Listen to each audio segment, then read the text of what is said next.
Krystel, and she is another traveling sister. Yes. And so I'm making this video just to, exploit us. You know what I'm saying? Yes. To put us out here on the map and to show you that us black people actually do travel. Yes, we do travel. Okay, so here we are. Krystel, introduce yourself. Tell us a little bit about yourself. Okay, my name is Krystel. I've been traveling for a while now. I'm from Haiti. People call it Haiti in the U.S. And I live in Los Angeles. And that's where we met. Exactly. And I'm in the entertainment industry. And but I also love to travel. That's one of my passion as well.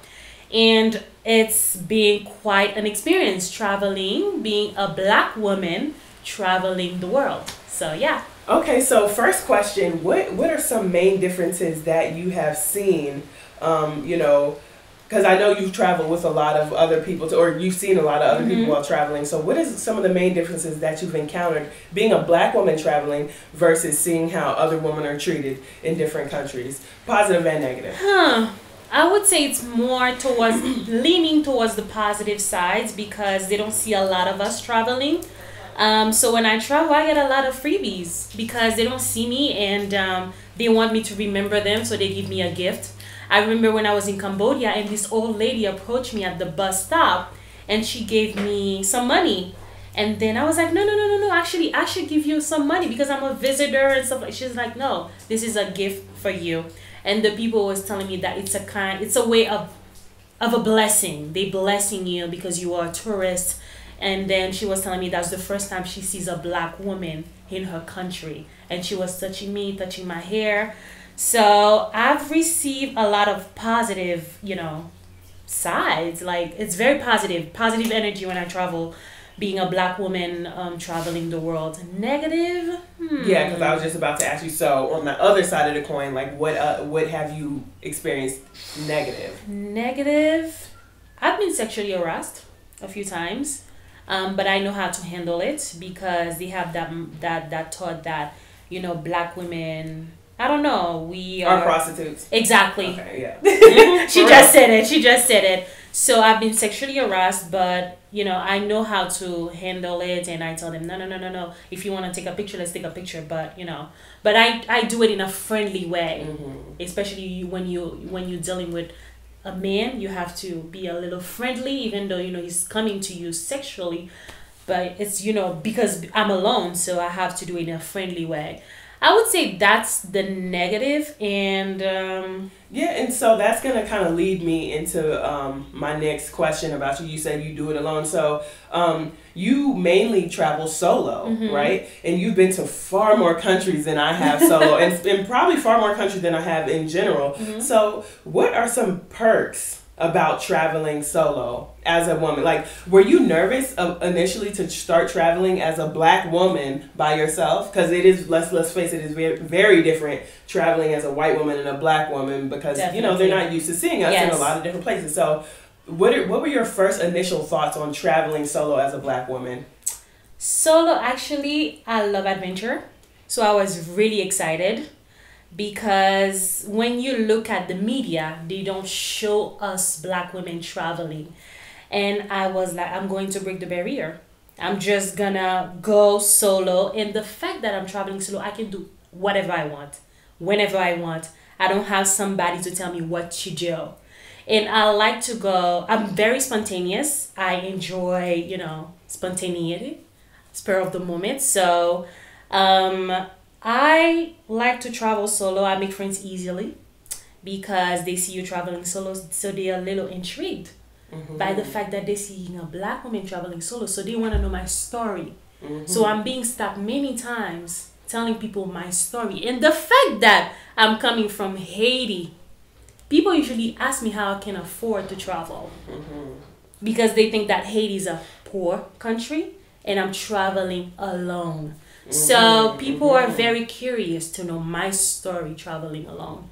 But I encourage every black woman, whether you're from the Caribbean, Africa, or the US, wherever you are, we gotta stop breaking that barrier and show the world that we travel. We are traveling sisters. We're traveling sisters. Okay? Yes, exactly. And sisters. they love us abroad. They do, because we are exotic. Hello. Okay. So you came here to Africa. First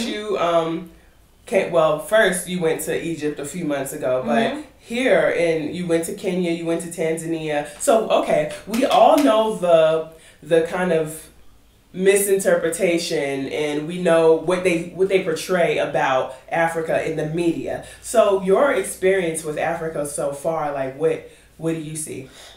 That's the best place I've ever been on earth. Yeah. Best place. I've been to Egypt. Yes, Egypt is in Africa. That's a different energy. That's a different vibe. Like, I can put it like that. A different vibe. Here, I'm in the motherland. I'm seeing black people just like me. And the people are so friendly. They are happy that you're coming to learn about your African roots. This is our history. You know, you're trying to know where you come from, your identity. Okay. You know, because when you look at the media, they always, advertise Europe or even Asia. But they never advertise Africa except for South Africa. Only. But if you come in, let's say, East Africa, West Africa, Central Africa, there's so many. When you go to West Africa, Senegal, or Central Africa, Gabon, East Africa, here that I'm here in East Africa, Tanzania, Kenya, it's, oh my God, I feel alive. I'm feeling myself. I'm among my brothers and sisters. So it's just an amazing experience that every black person on earth should have. Yeah. You should visit your motherland. It's a totally different vibe. Like, you will feel so happy. You'll feel serene. You'll feel yourself, technically. So I'm glad that I've made it, and it's not going to be my first trip to Africa. Amen to that. And I want to touch on a little bit like the fact that people kind of, Africa is demonized like all around the world. They think it's disease ridden. They think it's just poor everywhere and poverty, people at war, and it's really not. It's beautiful, and like you said, it's peaceful, serene, and I really feel centered here. Yes. I'm happy. I'm happy, you know, like my soul, my heart, like even my finances, everything is good. Like I'm all good here. And I just want to encourage black people, especially us millennials. I want to encourage us to get out there and travel. Like, a passport isn't that much in the grand scheme of things of what you spend the day to day. You could buy a new pair of Jordans, or you could buy a passport to go see the world. And it's very cheap here. It's super cheap. Just like the advertising in Asia and stuff. Europe is not even that cheap. You know, it's not even that cheap. So it's really cheap here. And touching on the disease point of it, before coming here, when you go to Africa, it's sad actually. They make you believe that there's so many diseases you need vaccine for. Yellow fever, you need malaria pills, you need hepatitis. Really? And then that's a way of building the fear up. Exactly. I ain't got one vaccine since I've been here, and I've been fine. They make you afraid to come. Like, oh my God, you're going to hell. You need all of this, and people are paying $650 to get all the packages, because there's vaccine packages for Africa. Like, seriously, you don't even need all of that. Trust me. Some countries, they might require you to have a yellow fever card. That's about it. All the malaria, typhoid, all these things, no. And some countries in Central America, you might need a yellow fever as well. But trust me, there's no disease. Not to the magnitude that they hype it up. No. But, it's just creating fear in you. Yeah, and a lot of things. I'm gonna make another video about that as well. Yes. And we touched on it a little bit here, but I'm definitely gonna go in depth about my thoughts and stuff about that. But we are really running short on time because we gotta get my homegirl to the airport. Yes, I'm going to Zanzibar. Okay, guys, you gotta visit. If you come to Tanzania, you gotta stop in Arusha and go to Zanzibar. Yeah, for sure. But we are gonna call it quits here, and we hope you guys enjoyed the video. Like, comment, subscribe. All of that. Visit Africa. Visit your motherland. Okay. All right. Alrighty. We love y'all. Peace, peace.